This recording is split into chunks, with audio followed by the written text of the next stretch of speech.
Hey, District 2 sports fans, it's Gregory here, and I want to tell you about our new sponsorship here. If you're looking to make your business stand out, you've got to check out Chaos Cartel Company. They specialize in custom shirts, hats, tumblers, banners, and so much more.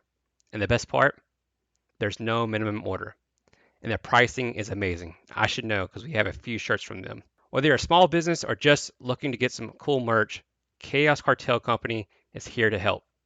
They love working with other businesses to bring your brand to life. If you want to get started, give them a call at 434 489 6123 or shoot them an email at chaoscartel1, and that's the number one, at gmail.com. Chaos Cartel Company, making your business look good, one custom piece at a time. You are now listening to the District 2 Sports Podcast, available on all your favorite music apps. Like and subscribe.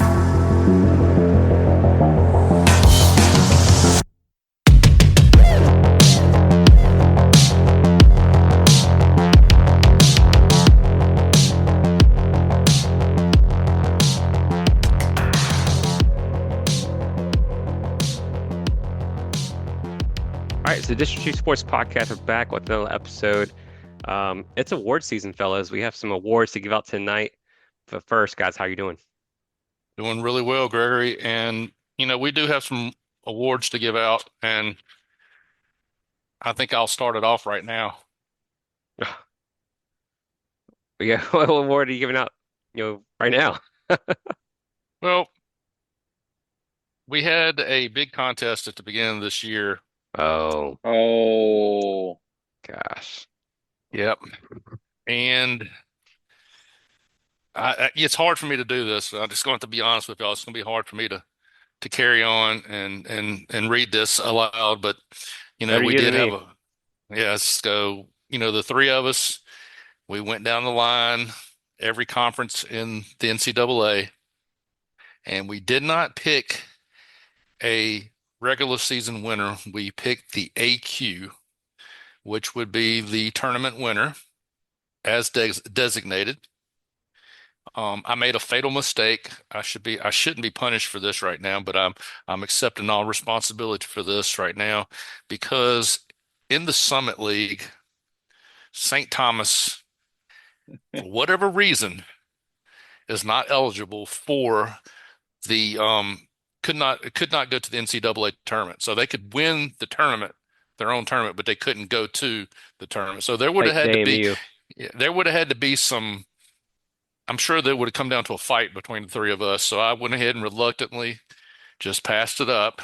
And I just called St. Thomas and told them, hey, let Omaha win the tournament so we don't have to go through all this. So word got out, and Omaha, which unfortunately was Devon's team, went ahead and proceeded to win that Summit League tournament. So anyway, the results are Devon is our first District 2 sports podcast It really, NCAA it really wasn't tournament close at champion. all.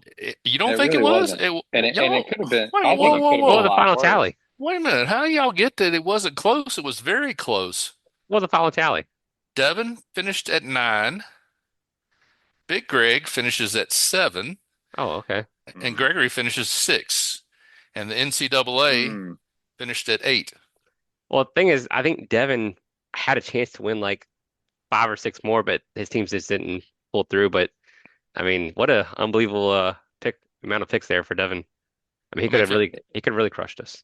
here you go. Here's his winners: VCU, Lipscomb, Houston, High Point, San Diego, Norfolk State, Guilford, American, and Omaha. And Devin, you were the first winner of the of this award, and you did have the first AQ in Guilford, but now you have the first out in the NCAA tournament, which is American. So I just wanted to let you know that. So you qualify for everything. I had Bryant, UNCW, Yale, SIUE, Florida, which was a fantastic pick in my behalf. I'm just going to tell you I that right agree. now. I 100% agree with that one. Zags, which was tremendous. The I just want to let everybody know the Zags beat St. Anthony's once again for the WCC title. 20 out of the last 22 tournaments in the Gonzaga Invitational goes to the Gonzaga Bulldogs. And then I had GCU. Gregory, you had Duke, St. John's, Montana, Akron, Drake, and McNeese State. I think my mid majors that I picked, Montana, Drake, McNeese State, I think they all have a chance to do some damage. So I think I might be the real winner here. I would have said McNeese State has some real damage, could do some real damage until today's episode of drama. Some strong offers are going to be there in Raleigh now. So I just watch cannot out, Carolina. believe I cannot believe they gave up that coach like that. I cannot believe they gave all that information out. What's his name? Will Wade? Will Wade. Well, hey, look, he can't get caught for cheating anymore like he did at LSU. So I mean, it's all on the table now. We'll see just how good of a poker player he truly is now. Yeah, that'll be So interesting. anyway, I guess we got to give congratulations. So yeah, I just thought Also, y'all two need to do your brackets. I posted on Twitter and on Facebook to do your brackets. okay. We actually have I think like I don't know maybe like 10 right now. So I'm sure we get an influx tomorrow for the thing starts. But like I said, hey, you get a free shirt, free koozie, and if you want to, you can come on here and talk with us too. So we'll let you on for an episode. Well, I mean, if I'm not going to put full out a bracket because if I do it, I'll be able to come on here and talk and get a free koozie and shirt. So I Well, mean, I think nobody else will be allowed. that's the fun of it. If we three go in it, we can't let no one else gets on. So I get to keep my shirt. Try to take down District 2 podcast. So District 2 is in hot water after this night anyway. So we'll see how it goes. Oh, Before we get to Devin, the you go ahead. didn't ask Devin how he's doing. I mean, I gave him all Well, the I kudos. was waiting. I was waiting for that. If you want to know how my bracket's looking right now, I have the Gators coming out on top in mine, but I also have an award to give out tonight. Oh, thank you, Devin. I appreciate you. Appreciate you recognizing it. A guy who has been through a tremendous amount of turmoil this season, Hubert Davis. Hubert Davis. I never had a doubt that he would get UNC to the tourney there, and then absolutely bulldozing San Diego State like that. Never had a doubt. So I texted y'all this that they could be a Sweet 16 team. you I also think said Hubert Davis needs to be fired when He you heard did. Will Wade was going to He NC did State. say that. He I did. mean, a He guy set a who landmine up for Hubert as soon as he get news on Will Wade. I'm just Uh, telling you. I think Will Wade's he has. There's no rules anymore, so he can do what he wants to, and he got talent down to LSU. So I think there's some talent there in Raleigh. the whole thing is, I hope he brought some money from LSU because he ain't gonna get it out of the ACC or Mm. NC State. So, um, yeah, Devin, you're right. I actually said Carolina wasn't going to make it during all of our podcasts. I said they would go 9-11 in the conference. They wound up go 13-7, I believe it was. But I told y'all the other night I did some research and I did not feel bad whatsoever. I kind of felt bad about them being on the bubble as far as against whoever else. I don't feel bad. I mean, after comparing, and I'm gonna tell y'all straight up. 6 and 12 teams don't deserve to be in a tournament. I don't care what what conference they play in or what their name is. Texas and Oklahoma should not be in this tournament. You heard it from hmm, Big Rig. I And agree with you. if you cannot finish, and I'll go another step further. The other four, Mississippi State, Georgia, Vanderbilt, and I'm missing one more. They're all 8 and 10, should not be there. You got to I finish I'm okay with 500 in that. your conference. You I'm okay got with to that. finish 500 in your conference. So the next thing I'll say is you have your rankings like football does for the first 6 weeks, and then from week 7 through whatever, you the computer, however you want to dial it in, the computer handles it from there on. And that's what dictates the top 68 teams that go into the tournament. Forget the tournaments now. Forget every tournament out there. You got to play in the top 68 or got to finish in the top Mm. 68.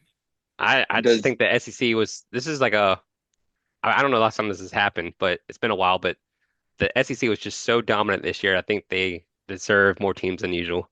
Six and 12 is a little much for me. I agree with that, but 8 and 10, or if you're close to 500, I think you deserve a chance. Well, the especially in other that thing conference. is, and listen, I did do a little research on the conferences. Okay, so I kept saying, how does the SEC get all this exposure? Why is the SEC this? Why is it everything compared to the SEC? And I found out firsthand, and I'll go ahead and admit it. The SEC won 80, I think it was 86 or 88% of their ball games outside of conference play.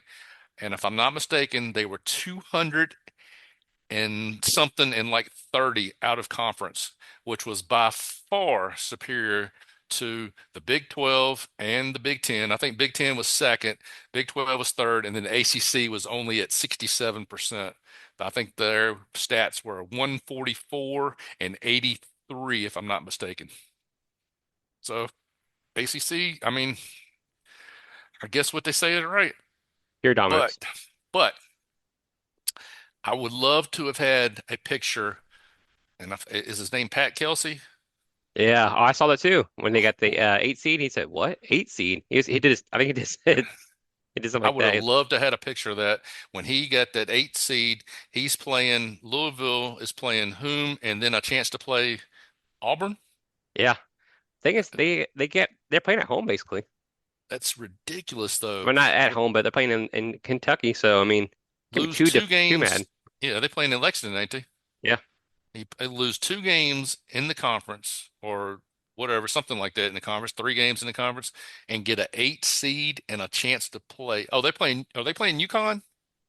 No, no, no. no, I got it. Florida plays winner of UConn, I got and it right here. I'm sitting here trying to guess, and oh, they have to play Creighton. So I would have loved to have had a Mm. picture when he.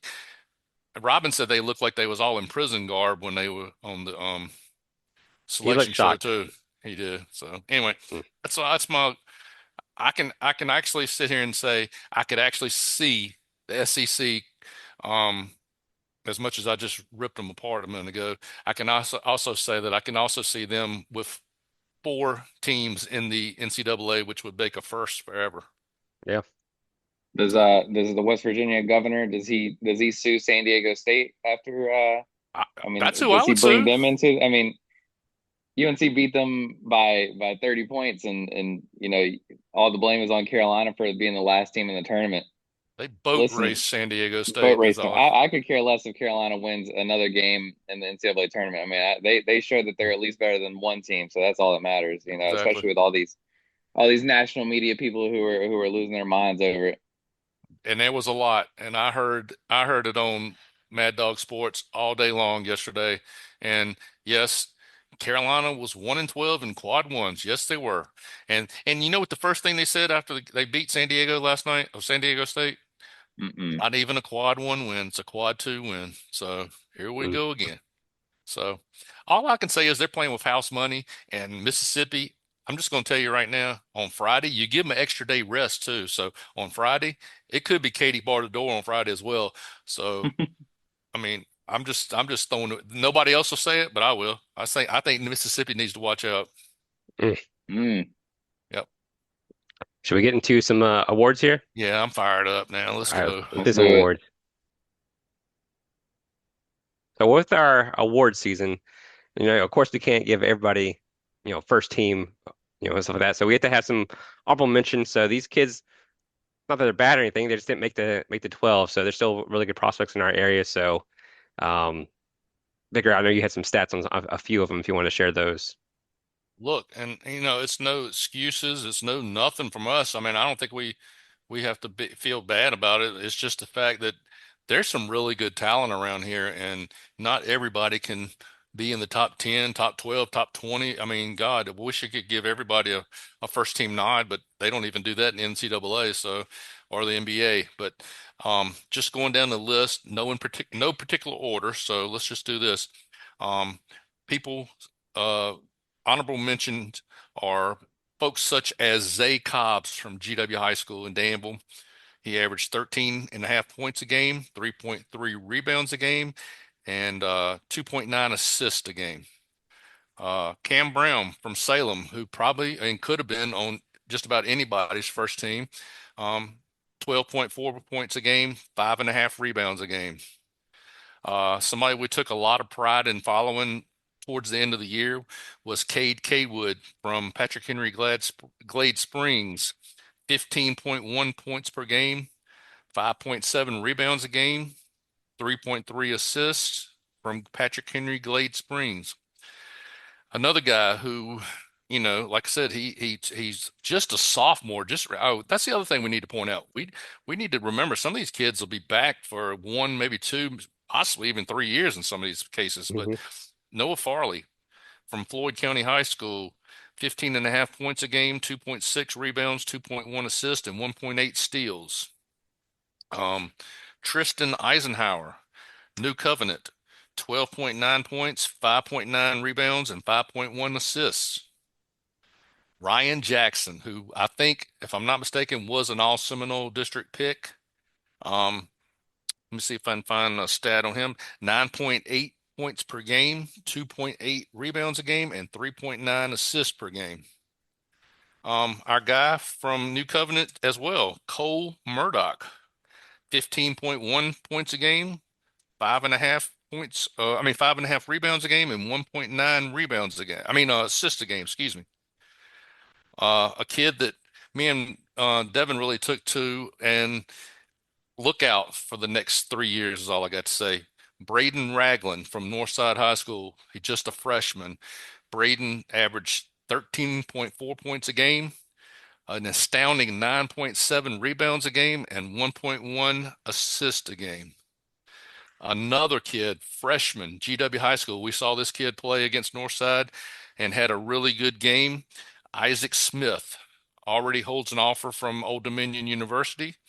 As a freshman, he averaged 15 points a game, 7.1 rebounds a game, 3.1 assists per game, and 2.8 steals per game. Another kid we talked about earlier was Isaiah Perkins from Bassett. Kid lit it up with at least 20 and a half points a game. Not sure exactly how many rebounds he was averaging, but he was a monster on the boards. And then another kid from Cave Spring High School, Sean Turner. Yeah. That's why I mentioned also Jaden Johnson there at Roanoke Catholic, Xavier and Wade Bland there at Stewart Hall. We didn't include our privates into the top 10 all year. So these are kids that come from our top 10 Tim rankings throughout the year. So all these kids would be on those lists. So that's why we didn't include them. So yeah, but adding to that, I mean, we Prodigy Sims too at Eastern Midnight. We've covered them. Ethan Collins there at Wise Central. Arkell Ray, Channing DeCibio at Graham. So a lot of talent out there that we didn't put on Super 12, but like you said, we can't just put everybody in there. So gotta make some tough decisions. And I think this 12 plus our Player of the Year, just were above and beyond what anything we could put in there. So all right, so our first kid here on our Super 12 here, from a local high school that Devin went to, the Dan River Wildcats. You may be able to guess it. Jameer Reynolds. So let me go ahead and share here. Just a fantastic there, Dan River. They did pretty well. I think they made it to the region semifinals. Yes. Yeah, so pretty good year. And listen, this kid, without the mix of others, he could have very easily been our Player of the Year with the stats that he had. As you see on the screen, Jameer Reynolds averaged 22.2 points a game, 12.7 rebounds a game, 2.3 assists per game, and 1.8 steals per game. So heck of a year from Dan River High School and Coach Ben, Ben Elliott. Is that right? Mm-hmm. Yeah. But you could look at how tall is he? 6'6", 6'7"? Yeah, I believe so. And he transferred in from, if I'm not mistaken, Carlisle High School. Wow. Yeah. I mean, you just look at his stature. He looks like a basketball player. So a senior, Yep. looking to play at the next level. So I hope he gets some looks. We'll share his name out around the ODAC and D2 and D3 ranks. So Jameer Reynolds there at Denver. So our first one of our Super 12 here. Our next guy, local prospect Wow. there at GW Danville, the Eagles, where Big Greg went to. It's Kobe Morrison. Another wonderful thing. I mean, I guess I could say this about all 12, 13 of these kids. They all could have been the Player of the Year. They were all in consideration, that's for sure.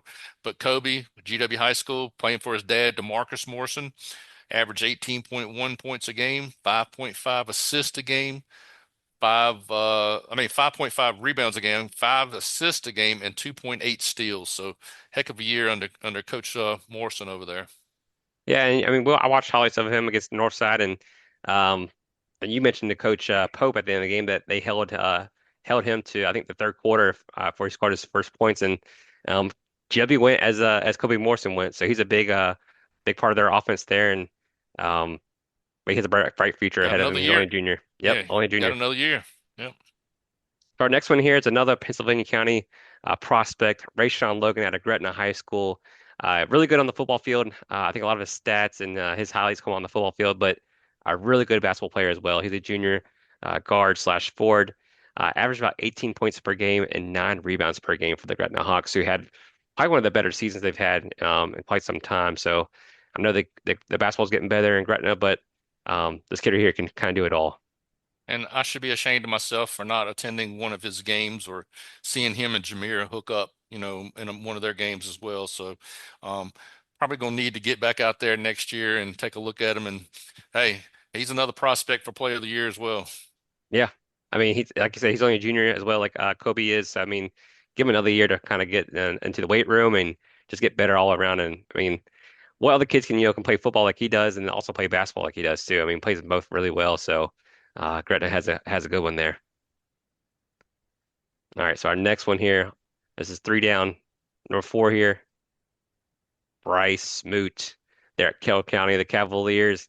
I think he's only like 5'8", 5'9", probably the same height as me, but the kid is a bulldog on the court. Also plays football too, another football kid. But he's a senior guard, averaged about 19 points per game. And if you watch Carroll County in our rankings, they are always about one loss or two loss. Finish the year at 23-3 with the hard loss in the D3 or Class 3 rankings. Lost to Northside. I think they lost to Spotswood as well, who won the state championship. So can't hang your head on two of those losses. So Bryce Smoot there at Carroll County, really good prospect for the next level. And Was Bryce, you have set the path work and the footsteps for us to get out there and see Carroll County next year just by, him bringing attention to the school. I apologize for us not being able to get out there and take a look at him firsthand. it was Bryce? Did he earn Player of the Year for the or Region Player of the Year or Conference Player of the Year? Do y'all know? He had a few awards, yeah, at the end of the year. So I think he made all conference. Region, I have to go back and look at, but I think he was first team all region as well. Yeah, and Bryce, I just want you to know, Gregory fought hard for you. That's for sure. He Yes. wanted you on this list bad. So Well, we did his highlights not too long ago, and I just watched highlights of him. I mean, the kid he can shoot outside, he can drive. Like I said, he's a bulldog, and he's gonna get some steals here and there too. So just all over the court, and I like watching that too. So um, Carroll County, Bryce Smoot. Was that number 5 now? I'm gonna lose count. That's number 4. four. Yeah. Here we go. Number 5 here in our Super 12.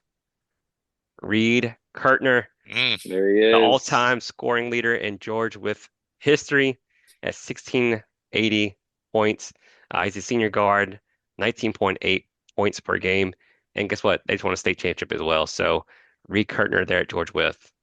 This And team Reed might Shep have, this team might have been they might have been a hidden gem out there. And Devin, I got to give him all the credit in the world because he's the first one that brought the attention to us about George Wythe. And once we started following, these guys can play ball, and they didn't hide behind any kind of schedule or walls or anything. They went and played a schedule, and Yes.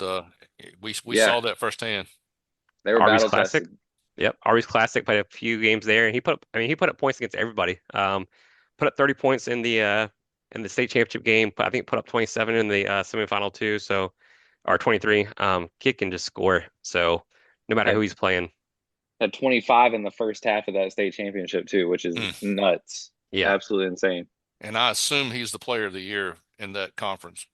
Yeah. He made Yeah, he was region and conference Player of the Year, I believe. yeah.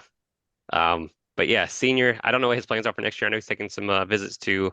I saw Randolph on there, so Coach Key, if he can pull him in, I think he has a dog on him. So uh, Reed Kurtner there at George Wythe. All right, one of our Mm. Northside kids. We love watching him play. Big Red adopted Northside as his team. Michael Harvey, the North Carolina A&T, right, Devin? NC Oh A&T yeah. Yep. commit for football. He does it on the football field, but the kid can play some basketball too, man. Him and his buddy Cy, they do it on the court. 19.7 points per game, 4 rebounds per game. Senior guard. And I'm just gonna let you know his Twitter bio or X bio has NCAA football and NCAA men's basketball tagged in it. So who knows? We might be seeing him play some basketball at the next level as well, which I think he'd excel at both, to be honest with you. And one of our camaraderies, our counterparts, had him voted as the player of the year in the Roanoke Valley / Lynchburg area. So, I mean, like I said, if we would have picked Michael, we wouldn't have gone wrong at all. And seeing this kid firsthand in action, my God, what a player! I mean, you sit there and you talk about bodies on a kid. This kid is the epitome of chiseled out of stone, isn't he, Dev? Oh yeah, And especially in a game where you had Kobe Morrison, you had Isaac Smith, you had Cy Hardy playing, Ragland, you had all these athletes on the court. He definitely stood out as like I don't want to say head and shoulders above the rest, but he was definitely the most talented athlete on the court that night, I think. And I know he was head and shoulders above everybody else on one particular play. I think you collected the highlight on that, and it was so unexpected. I wish we had that highlight right now that would go along. But Gregory, was it Cy that threw the alley oop to him, I Devin? I believe so. I believe so. Yep. I mean, this kid, what is he, 6'2", 6'3" at most? And he climbed and just come out. It looked like he swung out of the top of the arena. Is all I can tell you. He was head and shoulders above everybody else on that dunk. I might edit this in later and put in that dunk so everyone can see it. So I'll go ahead and say Michael was my play there, but we did like a points ranking system, so he was very close. I mean, Oh yeah. he all region, all state, all conference. I mean, won back-to-back state championships, him and the inside together. So he's a big reason why Northside has that the state back-to-back championship. So um, our next one here, one Mm. going right next to him, Cy Hardy there at Northside, the senior guard, 18 points per game and 5.4 assists game too. So gets it done scoring and giving out the rock a little bit. Kid can play on both sides of the floor. He is a bulldog on defense. I don't think he gets the recognition that he should be getting on that side of the court, but kid can play both sides of the basketball court. And he's just such a heady player too. He does not make a lot of mistakes on the court, and you could tell. I mean, he's definitely one of the best point guards in the state. He's got to be. I mean, just from the one time that we saw him in person and looking at all his highlights, he's unreal, man. He can slash, he can shoot from outside. He does whatever it takes to win, really. And probably one of the best things that what I think Coach Pope made it very public knowledge was when they beat Lake Taylor, if I'm not Hmm. mistaken. And he said Lake Taylor was, kind of going crazy before the game, and he just said something to the effect, real silently towards to the media, that I think they thought they were the defending state champions, and they didn't realize that Northside was. So kind of cool that he come up with that. And hey, he didn't have to say it in a boisterous voice or nothing like that. It was just the fact that, hey, we are Northside. Also, I believe this happened just last month. Committed to UVA Wise. They're at Blake Mellinger, so they're getting a good one. Really happy for him going to D2 level, so he's very deserving of it. That's awesome. I'm glad you said that, Greg, because I had no idea. That's awesome. Yeah, so they're getting a good one. Cy Hardy there at Northside. Next here we have Mm. Cole Kaywood at a Patrick Henry Glade Spring, the Rebels. He could easily be a Player of the Year type of award as well, but he's a senior forward slash center. I believe he's 6'7", 6'8", or somewhere around there. 22 points per game and 7.5 rebounds per game. So Frederick Selfie had a good one down there with him and his brother. I mean, look at the picture of him taking the ball between his legs, like he's getting ready to go up and yoke one on it. But yeah, he could have very easily been on top of the Player of the Year awards. And you know, one of my good friends who's a D3 coach, I won't mention him right now, says this kid is the player that everyone wants and needs on their team. So Yeah. his recruitment should heat up pretty soon here. I mean, like with the NCAA coming to an end for a lot of the ODAC teams and their season's over as well. I'm sure he'll be a lot of visits that we'll be for sure watching that. And I'm not trying to shoo him away from the ODAC whatsoever, but God, couldn't you see him staying close to home and playing with Cy Hardy down at UVA Woo. Wise? Would that not be a team, man? Mm.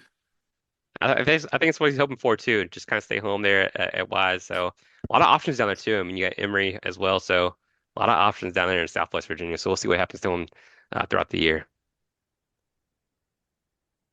All right. Josiah Bryant there at Liberty Christian, the Bulldogs. He's another junior. We've had several juniors in here, so another year to get better. Guard slash forward, 15 points per game and 9 rebounds. So almost averaging a double-double every game. But a big reason why the Bulldogs made it to the region semifinals there and lost a close one to Western Albemarle. But Josiah Bryant First team All Seminole. And you know what stands out to me with this picture of him? Y'all not even gonna get it, I'm sure, but do you know is what stands out?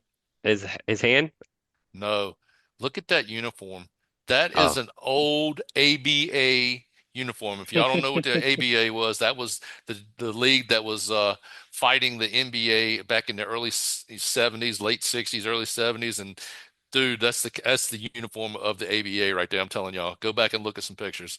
But yeah, this kid, phenomenal, had a great coach, Coach Klein. I mean, like I said, player of the year. Well, I don't know if he was player of the year in the Seminole, but he was first team All Seminole. Once again, could have been top of our poll if not for others. yeah, Yeah. he's our guy. And Go ahead, Deb. first team all region, first team all district, like Big Greg said. He was runner up district player of the year, but Prep Hoops VA has him ranked as number 54 in the class of 2026 right now in Virginia. So, and I'm sure that number is only going to get better as he's only a junior right now. So I believe if when we covered him early in the year, I think he had a offer from Fisher College. If that sounds right. Somewhere around there. So he's got some offers already. And like I said, I'm pretty sure he's on a heat up here over the summer as well. So already has a tournament this weekend with the Hill City Crash. So look out for that. They'll get some good players on there too. I'm surprised Big Brother hadn't offered him already. Maybe they're waiting another year or next year. Yeah, we'll see. Yeah, that'll be interesting if he can stay home, Yeah. right across the street. So we'll see. Lemarius Fox out of Salem, the Spartans, a senior guard, 15 points per game and 5 rebounds per game. Um, Big reason why they made it, did as well they did this year. I think they lost like what 4 games, I think 4 or 5 games. But uh, we talked to Coach Garce. We mentioned how they increase their win total just about every year. These seniors are on there, so him and Cam Brown, um, man, what a story. Wow. I mean, the three kids, and we know for a fact that Lemarius was co-player of the year, and I think is that River Ridge? Yes, yep. So yeah, and once again, I gotta keep repeating it. We'll have that drinking game, Devin. He could have been very easily been one of our players of the year as well. And I'll add this too. We talked about Cy Hardy and potentially Cole Kaywood meeting up at UVA Wise down there. But how cool would it be if Maury Fox and Kurtner teamed up there at Randolph College? I mean, that'd be awesome to see. That'd be a deadly 1-2 combo there. No doubt. That'd be a lot of balls going up and flying in the air, that's for sure. Also averaged, I think, about 5 assists a game too. So he's doing on every level. So he's getting the boards, shooting, and get some assists there. I mean, he has some great teammates, and Cam Brown and uh, Big Greg's kind of favorite player here, Cam Bowles. There he Uh, is. There he is. Only a Dude, junior. So he's another junior on here. Another year to get better for the Salem Spartans there. 15 points per game, 7 rebounds per game. So he's getting it done on the glass and scoring. So I'll let you talk about him, Greg. well, it's 15.1 points, 7.2 rebounds, and 2.2 assists. A junior, and he was also, along with Lemarius, co-player of the year in that River Ridge district. And listen, he also reached out, I guess through you, Gregory. I was not able to get to that GW Salem game, and he was wanting to know. he was sorry that they actually lost that game and played the way they did, and he hoped that I would come back and see another game when they played better. So I will definitely be in attendance to see Cam Bowles next year. Yeah, I'm reading what he said here. He said, "Thank you. It definitely wasn't our best game. Tough environment, large court as well." Um, but yeah, he wanted Big Greg to be there. So I hope if Greg came out to watch us, enjoyed us to play. But I just want to say thank you guys for taking the time to analyze and watch me, not only for me, but also my teammates as well. So just a really, really good kid. Really good kid. Do we know if Cam has any offers yet or anything like that? Any looks? He said he's had contact with Randolph Macon. So Mm. Oh, um, nice. Be a good spot for him. yeah. So he's had some looks and he's had some conversations with some other coaches around the ODAC. So wish him luck as well. I sit there and I look at this kid and I think back, and I know, Devin, we saw Northside with Cy Hardy, Michael Harvey, Ragland on the floor against Isaac Smith, Kobe Morrison, and Zay Cobbs. Just used three. That was six. Well, just think of the game between GW Mm, with Isaac, Zay, and Kobe against Cam Fox and what Cam Brown. How about hmm that? What another? I mean, that would have been a great game to see in Yeah. person. I'm sorry that they didn't play up to up to snuff that night, but um, that was also a tough region right there.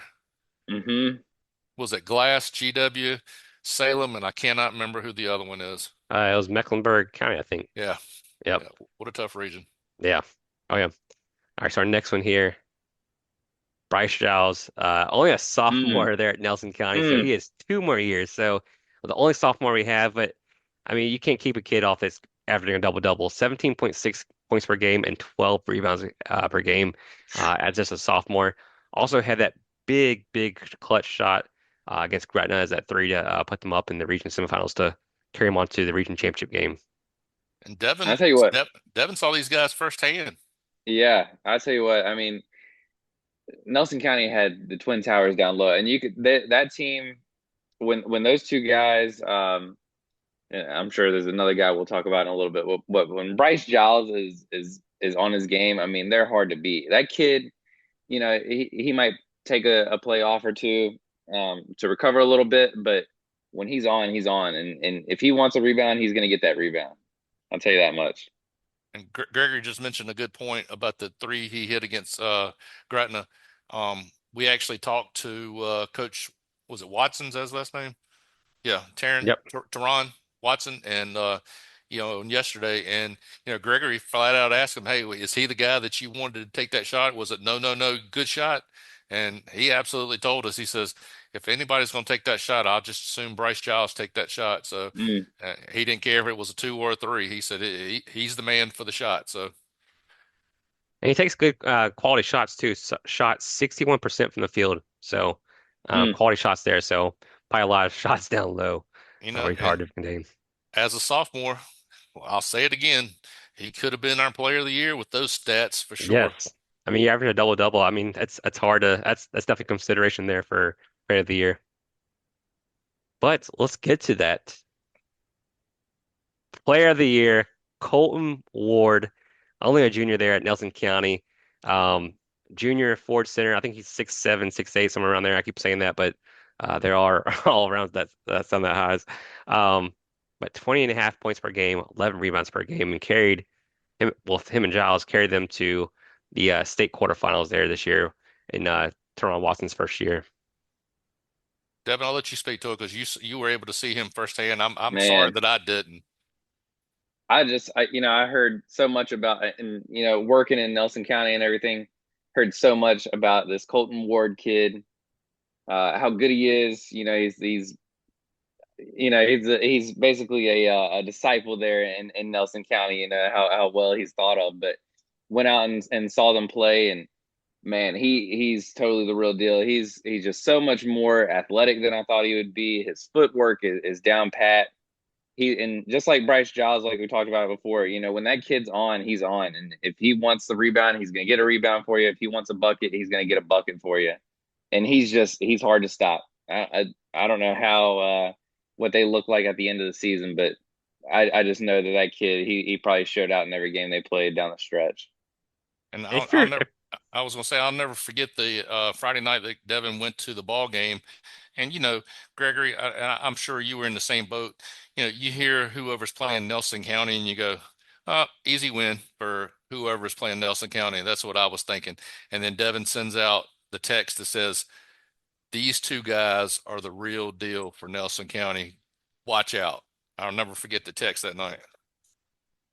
Yeah, and if things change, the way I'm hearing, and for John Marshall, Nelson County might have the first state championship next year, outside of John Marshall for a while. So get their two star bigs down there back for next year. So Teron Watson is probably just licking his lips right now.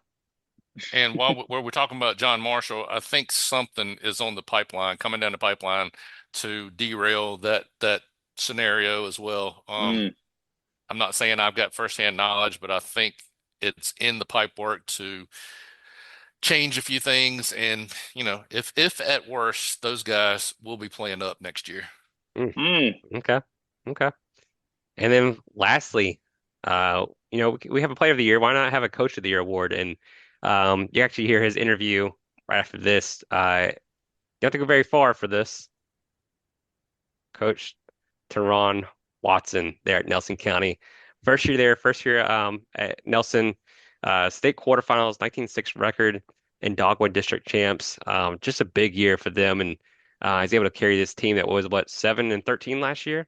Yep. 7 So and he doubled his 13. wins and decreased that those losses by 50% too. So just really great year for him. Well, Gregory, why you got him up? And people might think, hey, we just talked or just went out and randomly picked a guy or whatever. No, it wasn't that at all. And listen, we finally got a chance to interview him yesterday or today earlier, and you know, but look at the people we've talked to. Um, Coach Ben Elliott at Dan River, Brian Harmon at Floyd County, DJ Best at Glass, who could have easily walked into the Coach of the Year award for us. I mean, I sat there and when we voted upon this thing, the thing that you'll see about DJ Best's team, and we all observed this, there's not a standout kid on that team as far as a number that knocks you right in the face, as far as 20 points a ball game. Everybody's right there in that 9 to 10 point game range, and they just all play together. So he could have very easily been our Coach of the Year. We talked to Kevin Garst at Salem. Look, hey, Bill Pope, the legend himself. I mean, 26-2, another run at a state championship. DeMarcus Morrison, GW, Matt Hunter at New Covenant, Matt Klein at LCA, and Fred Selfie at Patrick Henry Glade Spring. I mean, there's not a team or a coach on that list that did not make the playoffs. If I'm missing something, then y'all let me know. But every one of those guys went to the playoffs, and over half of those guys went very far in the playoffs. So, like I said, my hat's off to Teron Watson. Yeah, and I think DJ Best, he was definitely a close second for me. I'm sure it was like that for you guys as well. But I think the thing that really set Coach Watson over the top is you take a team that only wins 7 games last year, a team that finished like 300, according to Max Preps, 310th in the state, to a team who's now a top 100 in the state, which is, I mean, especially in little old Lovingston, Virginia, it's hard to do. So all the props to him there. I mean, And the other thing, he was really real too, wasn't he, Gregory? Because, I think back to what you said about Josh Merkel when we were interviewing him at the ODAC tournament, and his son is running over there and jumping on him. And, when we were interviewing Coach Watson, his youngest son is, in his arms while we're talking to him, and he's taking care of business. So, yes, definitely a family man. And, he knows where his priorities are. And I flat out asked him, Devin, I said, you got to be licking your chops about what you've got coming back next year. And he said, yeah, in a way, but he also said that he loses 5 seniors that know how to play basketball this year. So he Mm. has to find a way to make up for that loss. yeah, Well, and it's a good. What are you saying, Greg? I still believe that he's a great coach, but I still believe there's something wrong with that court or just wrong with Nelson County in general. That place is a pit, man. I don't get it. You go there and you don't play your game. You can't play a good game at all there up there. Something up there. He I agreed was gonna because he played at William Campbell. Yeah, just something about Nelson County. You have to go up there and you gotta expect a dogfight. gonna say it's a good thing that the transfer portal isn't a huge thing in high school basketball because man, I'm telling you, Bryce Giles and Colton Ward would probably be getting the highest deals in the state, man. Absolutely. I think Teron Watson would probably be pulling in some kids too, though. So Yeah. Yeah. come play for a state championship run, baby. But yeah, Teron Watson, Coach of the Year there for the District Two sports. Um, and like we, He seemed to be very honored about the award as well. yeah, he was actually happy about it, so that's awesome. So I'm glad he enjoyed that, and I sent him a couple of pictures like, hey, which one you want on there, so he make sure he picked the right one. So yeah, but Teron Watson, but just a little icing on the cake here. The Super 10 teams to end the year. Our top 10 is actually we pretty much agreed pretty quickly, so it wasn't a lot of fighting at all, surprisingly. So just kind of go through the list here. Northside, 26-2, lost in the state semifinals to the eventual state champions, Spotswood. EC Glass, another state semifinals, lost to Atlee, who won the state championship. So our top two teams made the state semifinals and lost to the state champions. So can't complain about that. George Wythe at 3, won a state championship. Graham at 4, lost in the state championship. So I Hold on a mean, second. Hold on a second before you go any further. Colton, we put Graham in there because we recognize excellence, and we just did not follow the team enough to be able to put a player on the team. So we did do a little recruiting on him, though. I think is it something Burnett? Yeah, is it Colton Burnett or Colin Burnett? Yeah, Yeah, that's who it was. But yeah. also DeCivio, I think his dad was reaching out to us too. So I know they both listen. So Graham High School right there at number And they, 4. they played John Marshall in the state Yep, title, right? Yeah, yep, And a gave him all they could. valiant effort. Yeah, yeah. Yeah, 80 points. I was I'm pulling not for sure how many Graham. times Yeah, not sure how many times they've given up 80 points this year in a game, so yeah, especially to 2A teams. yeah. So look for Graham to be back there next year. Great team with Channing DeCivio, only a sophomore, and then also Barkel Ray as well. So congratulations to Graham on a great run. Carroll County, state quarterfinalists. They're 23-3, lost to the state champion, Spotswood. GW, 21-4, lost in a very close one to EC Glass in the region semifinals. Just another great game there. Floyd County at 7 at 20-6. I believe they lost in the state quarters as well. No, state yep. semifinals to Graham, Lost right? to Graham. Yep. Yep. Close one there as well. Salem at 8, 20-5, lost to GW in the region. I guess it was that first round quarters. Hmm. Yep. Nelson County, state quarterfinalists there, lost to Floyd County in the region championship, and I think they lost to Lost to Graham. Floyd. Floyd. I know they lost to Floyd in the state or in Yeah, the region championship. I and think then they also lost to Graham in Graham. the Yeah, Graham Okay. state quarters, and then Liberty Christian there at 26, rounding And out. we let's go ahead and give Coach Klein the sorrow because we threw the voodoo hex on him by saying Yeah, we could see them winning the state championship coming out of that region. So, I hope he's not Coach listening. Klein, I know, I'm sorry, Coach Klein, but look, you know, here's our top 10, for the teams.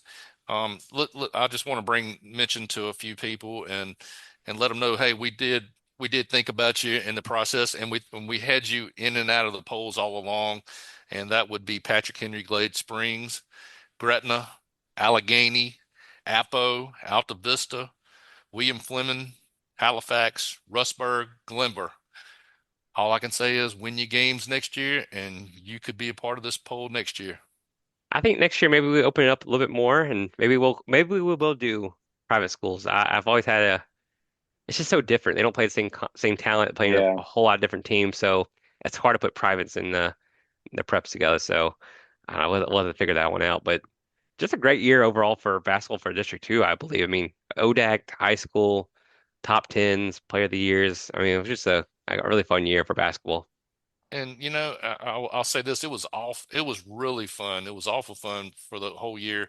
And the other thing is we probably didn't see 25 to 30% of the games or the kids play. And, I just see it now that where I'm going to make this a priority so that when we talk about some of these kids from now on, it's going to be, somewhat personal as far as, hey, I saw this kid play. I could see what he does besides just seeing it on a highlight. So I'm going to make that extra effort next year. I can tell you that. Yeah. And I hope to be up there next year, so hopefully catch some games too. So we'll figure it out. But fellas, end of the year awards, great basketball season. Get your brackets in, okay? Go to And X, Gregor, Facebook, get your brackets. let me say one more thing. Oh yeah. Um, I'm sure we're subject to some, I don't know, I won't say retaliation. I don't think that's a good word to say, but I'm sure this is all, predicated upon what we've seen, who we've talked to and stuff like that. So listen, if anybody has any remarks or has a suggestion or anything to that effect, listen, if you don't agree with something, how about this? How about saying, give us a name, give us an example instead of just saying, I just don't think, you know what I'm saying? I just want to hear who you, if anybody feels any different about things, just tell us who you think should have been here or who you think, I mean, if it comes down to player of the year, who your choice was. We'll be more than happy to listen to you. I mean, it's not going to change what we've done, but hey, I think every every comment is very valuable, especially later on down the road. I have enjoyed is it mostly Graham, but some other teams too. They like they get on the social media. They like to let us know what's going on. So I enjoy it. So any suggestions, any comments, let us know. It's just fun to interact with our fans and some of that. So oh, and shout out to I think his name is Steve. I don't know his last name. I think it's Steve Myers maybe there in the Roanoke area. Called me the other day, told me he had an interview possibility. So I followed up with that. So hopefully we'll get that done too. So shout out to Steve. I think I called him Pete when I first got on there. I thought I heard Pete, but it's Mm. actually Steve. So Phenomenal for butchering names, Bo. Steve, he's heard enough of our episodes. He should know I'm not good with names. Hey, listen, can we let the cat out of the bag for I guess next week, It'd be Friday. this coming Friday? Yeah. Okay. Well, and I guess we're all on the same page. I just welcome everybody to listen to our newest friend and coach of the Bryn Ethan Lions. We went way out of our cruising lane, I guess you want to say. But it was too good to pass up. I'm gonna tell you right now, this guy is the head coach of Bryn Athen, the D3 team that made it to the NCAA tournament for the first time ever. And they've only been in existence, Devin, if I'm not mistaken, 4 years or so, or he's only been coach for 4 years or something to that effect. Yeah, But this is fourth season there. Yep. But yeah, he's only and the second coach in program history. okay, so that's what it is. Yeah, so I think if they've only been around for like 6 or 8 years, and only the second head coach. Sean Westerland, dude is, I called him a Yankee rebel because he born and raised, I guess, or in Maryland and worked in Maryland and played ball in Maryland, and then he goes to work in right outside Philly, so he has to maneuver along that Mason-Dixon line. So, but I mean, what a warrior! I mean, the guy is smart as a whip. He's got more degrees than any than a thermometer, and he's just a all-around good guy.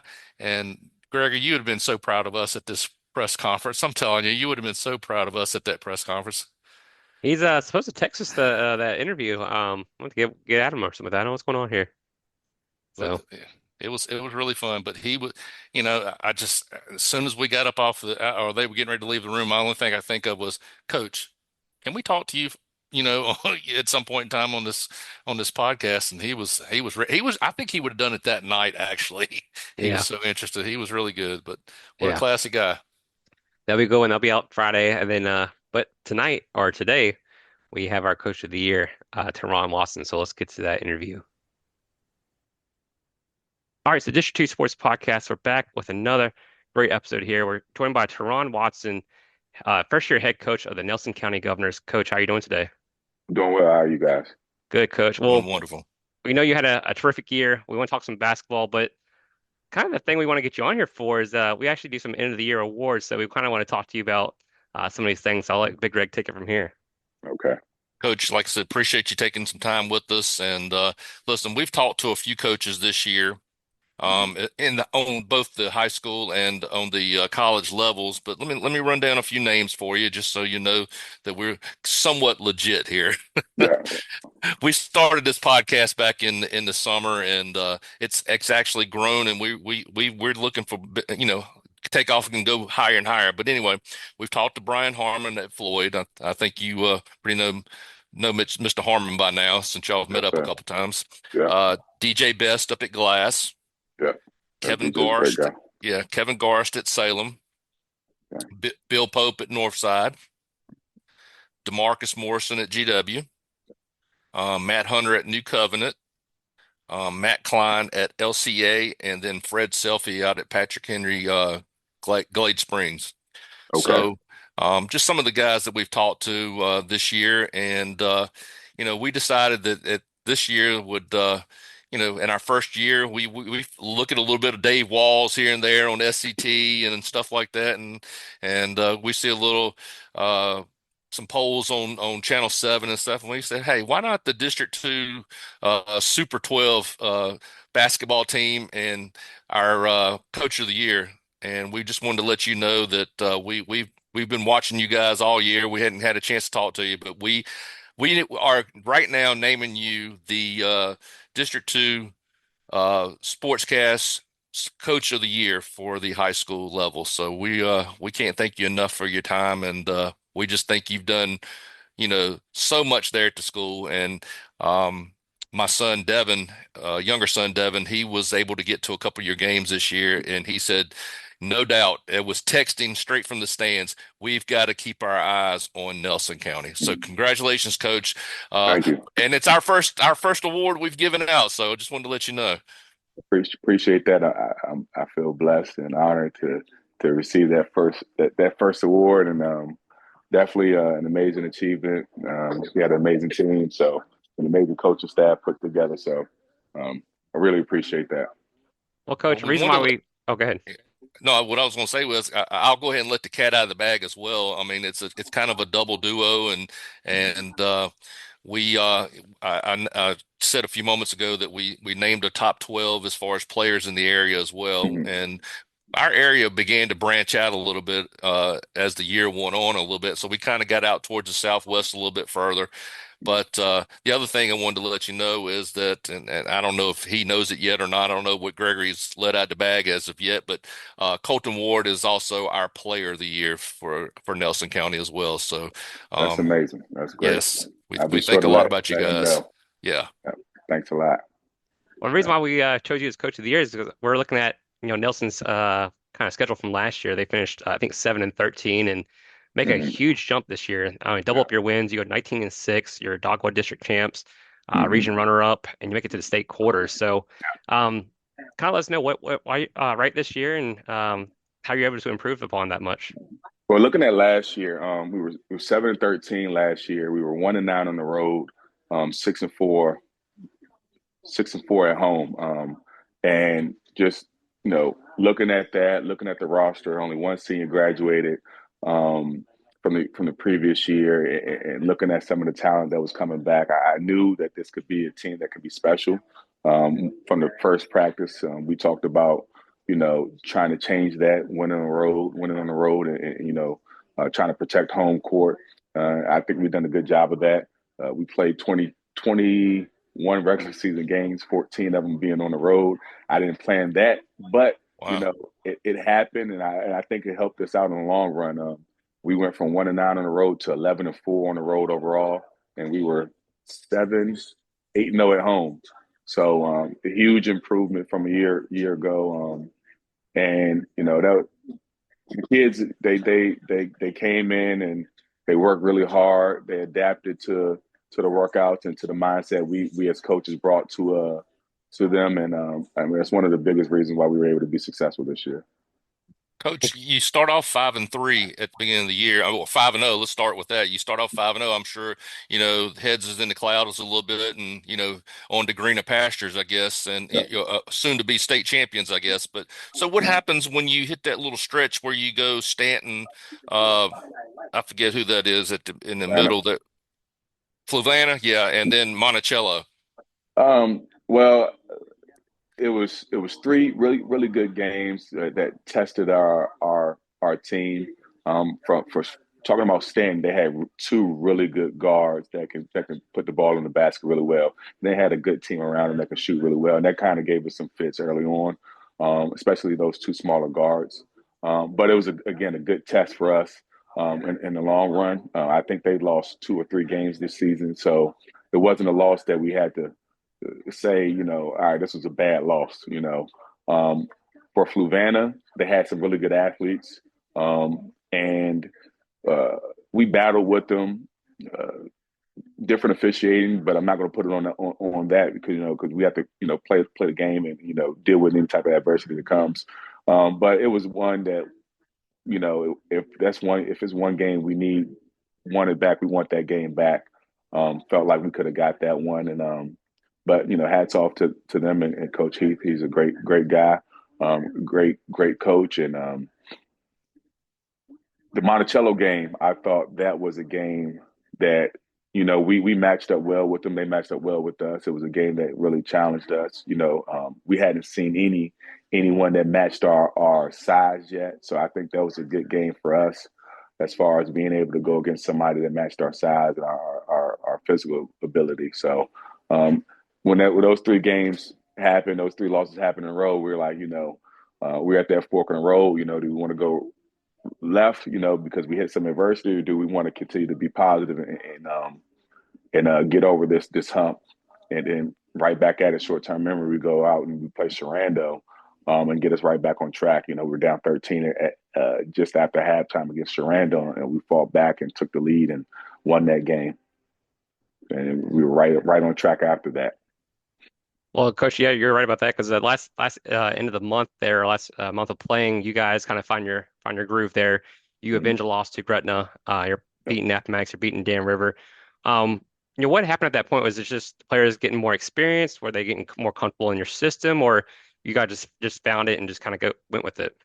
I think they got a little bit more comfortable and confident in themselves. I think that was one thing that they were missing, a little bit of self-confidence. We had several guys that didn't play much the previous year, Colton Baker being one. After the Gretna game, we started Colton Baker just about every single game, and that's when we went on that 11-game win streak. But he ended up shooting the ball really well for us. Kevin Knight, another kid who didn't play much minutes the previous year, that stepped into a role where he was asked, and he stepped up and played a huge role in that.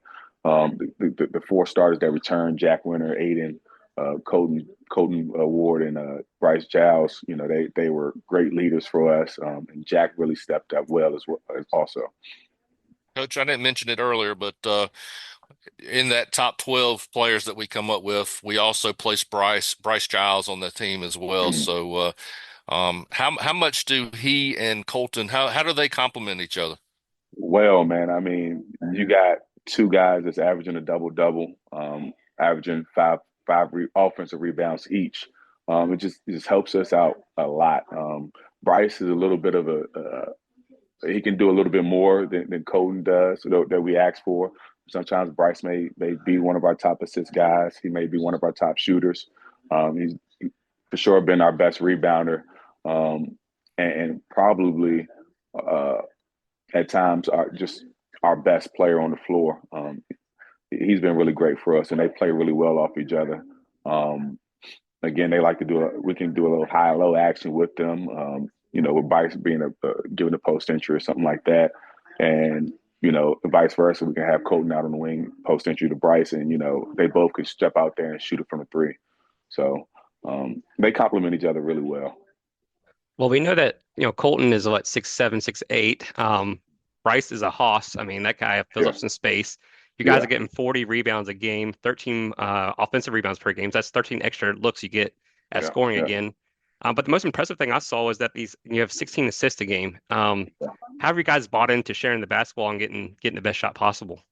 Just trying to play a little bit faster. Obviously, when you play a little bit faster and you're not having to run a set or slow it down, especially at the high school level, and the kids aren't thinking as much. They're just playing off of instincts a little bit more. The ball gets to get to the right person at the right time, and that's what I kind of preach. Doesn't matter who's scoring, as long as we're scoring, the ball's going to find the right person when the right time comes. Just always be ready to be in that position to score.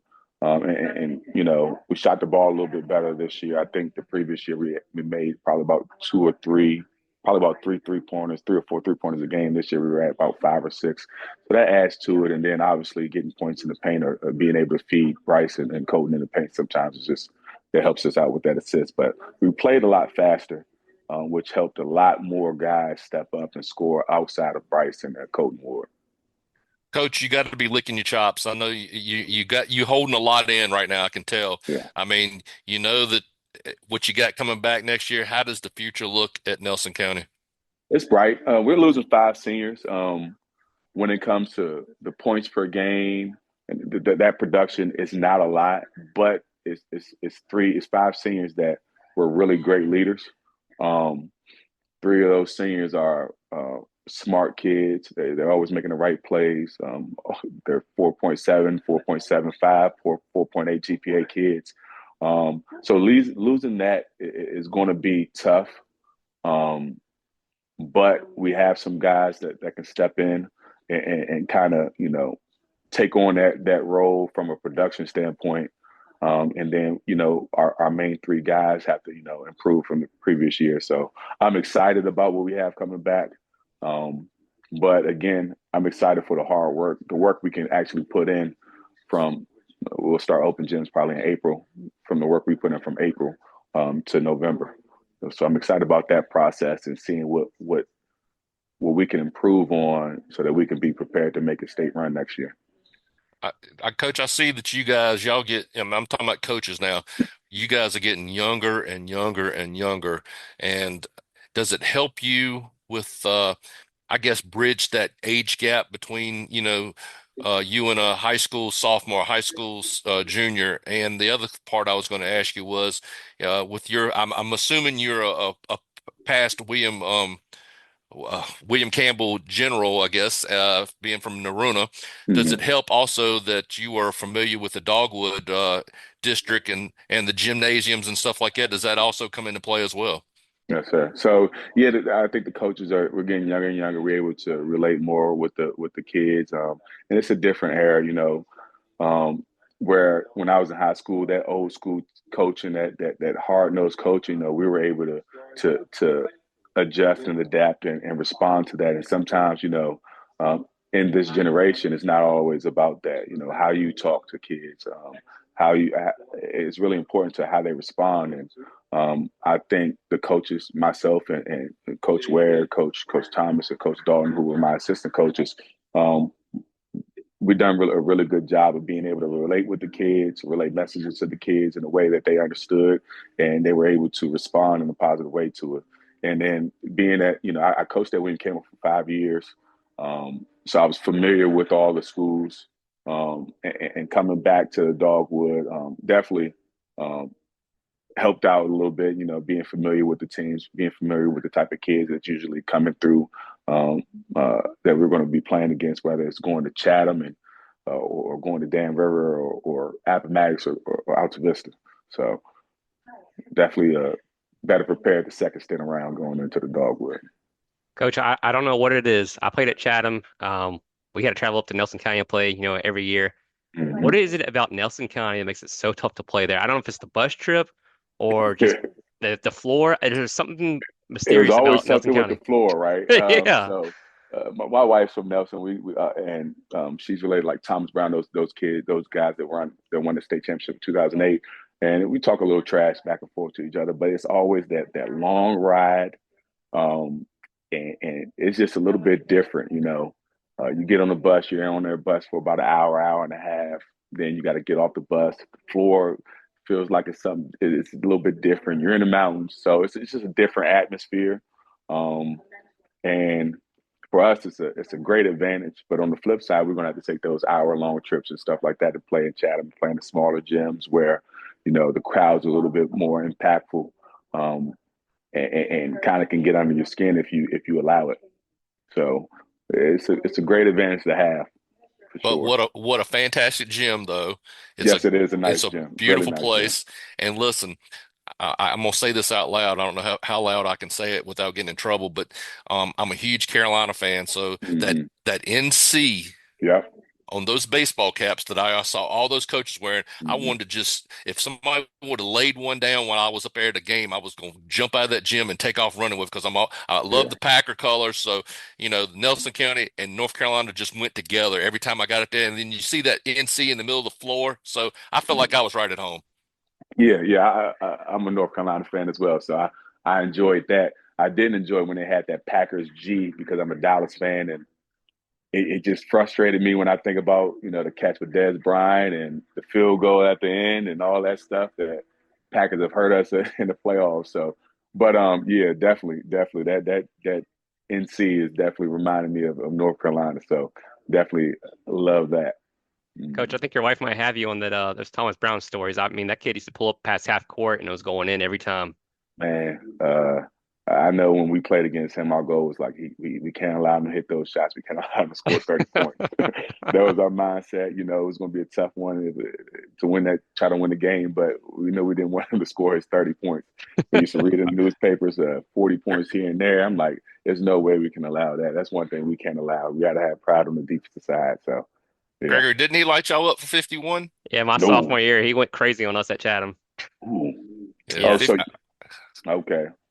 I think it was the year they won the state championship. He went off, and then, yeah, we got him back And my senior year though. Chatham had a really good group. They had Purcell Kelly. They had Yes, we had Ward. We had oh my gosh, I'm blanking on all those teams. Solomon Solomon, Witcher, Witcher. Yep. I think the Marcus. Mario guy was the year before. Yep. I do remember Cordero Word. I do remember Trevor Calloway. Yes. I mean, that Chatham had a really really good team. They could just never Really put it together, get to that get to the states and win it all. So I good. think they got close, but just never put it together. Yeah, I know my sophomore year, it was us and them representing the region, the Dogwood District in the region. We got the luck. We got a bad draw playing Chesterfield Community, which is now Carver Academy. Mm. They had a kid named Anthony Sally that went on. I think he played at Eastern Kentucky, um, and played overseas some years. But really good player. They had another kid that was my age, or he might have been a freshman, went to Grambling State. That was pretty good. Um, but they played Goochland that year and beat Goochland by like 40 points. I do remember that. And Cordero Word, he hurt his shooting hand, and I think he scored like 20 points with his left hand. I mean, just unreal talent there. Yeah, Um, Last couple for me, I do want to bring up that so the region playoffs. Me and you talked about it. Like I thought it was kind of weird how you guys kind of won the dogwood, but had to go play on the road for the kind of the region. I guess that was semifinals, but um, classic game. Bryce Childs hits a 3-pointer to put you guys ahead. Talk yeah, about that ending of that game. man. So I was tell hats off to Coach Lee at Gretna, man. He's a great guy. He's been grinding as an assistant coach for a long time. Finally got that moment to be a head coach, and he's been doing a hell of a job at Gretna. He had the defense that dominant one on us. It really frustrated us and caused us some problems. It probably took me about 2.5, 3 quarters to realize that it was a dominant one and not a 3-2, just by the way they were playing it. But going into that fourth quarter, we put ourselves in a position to, still be within reach to win the game. And you know, we we talked about scoring points in the paint. That was the main thing. Scoring points in the paint. I think we had 12 points in the paint the entire game. So we had some guys that really stepped up and made some big shots. I think Kevin Knight hit two shots for us in the second half that kept us in the game. George Knight, he hit a big time 3-pointer to begin the fourth quarter for us when we had to pull Colton out because he was in foul trouble. I think every run they had, we responded with some sort of three-pointer that we made, and kept us in the game. And then right there, that last minute, Gretna's was been money from the free throw line, 6 for 8 going into the fourth quarter, and they go 2 for 8 in the fourth quarter and go 1 for 6 in the final. I want to say the final minute and a half of the game. So again, be in that position, uh, I think Jack turns the ball over with about 34 seconds left, and we're down by 4 because they scored on a layup, and he comes right back down and responds and hits a 3-pointer for us to put us within reach. We foul Logan, uh, and he goes 1 for 2 from the free throw line, and going into that, Bryce had probably about 3 or 4 straight turnovers when he's got the ball in the high post. But he gets the rebound, he has the ball in his hand, and I'm thinking, go to the basket. It's there. Go to the basket. Go to the basket. And when he passed, I was like, all right, I should probably call the timeout. But again, screen and popped, kind of like a ghost screen, and he said it was no way he was going to go for the tie. He was going for the win, and he made a huge shot. So it was an amazing moment. Again, 3 seconds left on the clock. Still couldn't really celebrate when he made the shot, but when that clock went to 0, it was real huge relief and excitement. I say that, man. It was. I don't think I've been a part of a shot that huge, or as far as as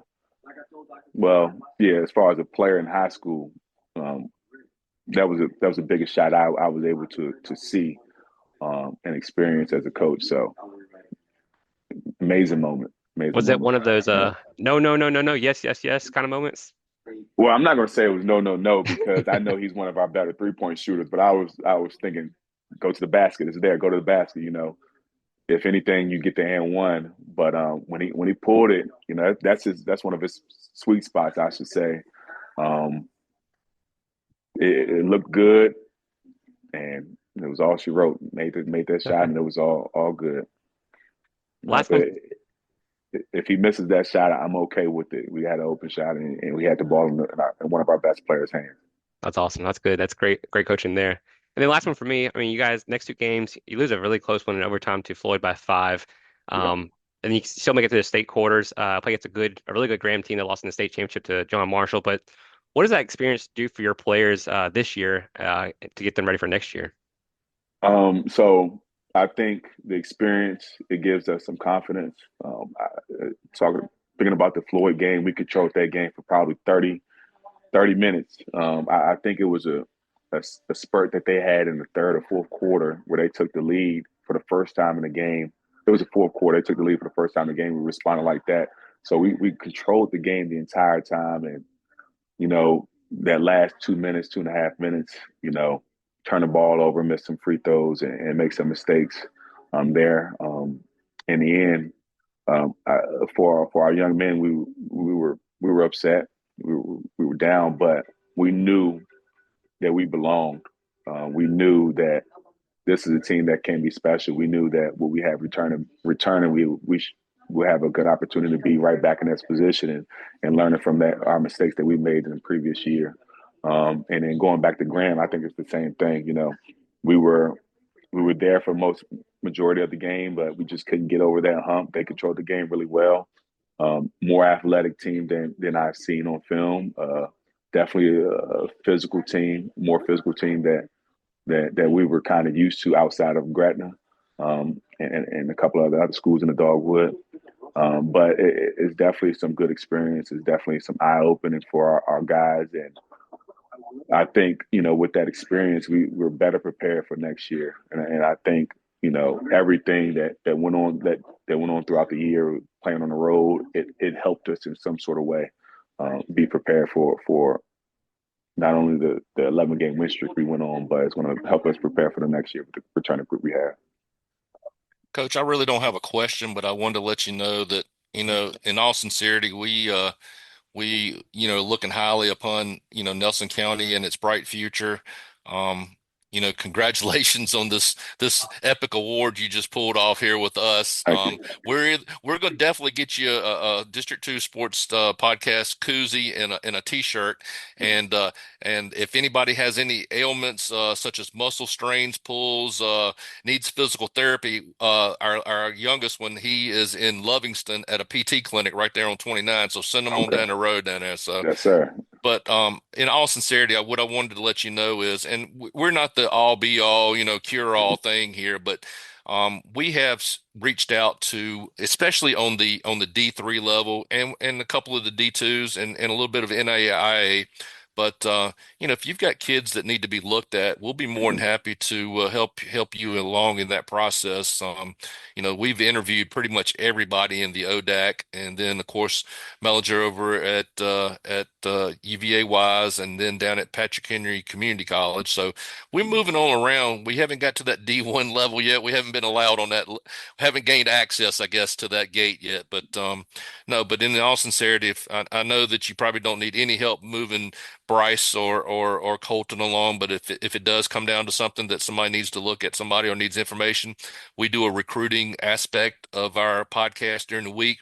Yeah. And Gregory's good enough where he's IT literate, whereas I'm illiterate, and he puts a recruiting podcast together, and we ship off a kind of a blitz to all the coaches in the area, college coaches in all the area with kids highlights and stuff like that. So if we can help out, Okay. just let us know. Be more than Yes, happy. sir. Yes, sir. I really appreciate that. Yes, sir. Thank you. All right. Well, Coach, we held you a little bit longer, but Coach Teron Watson of the Nelson County Governors, Coach, thank you so much. Thank you all. Thank you, Coach.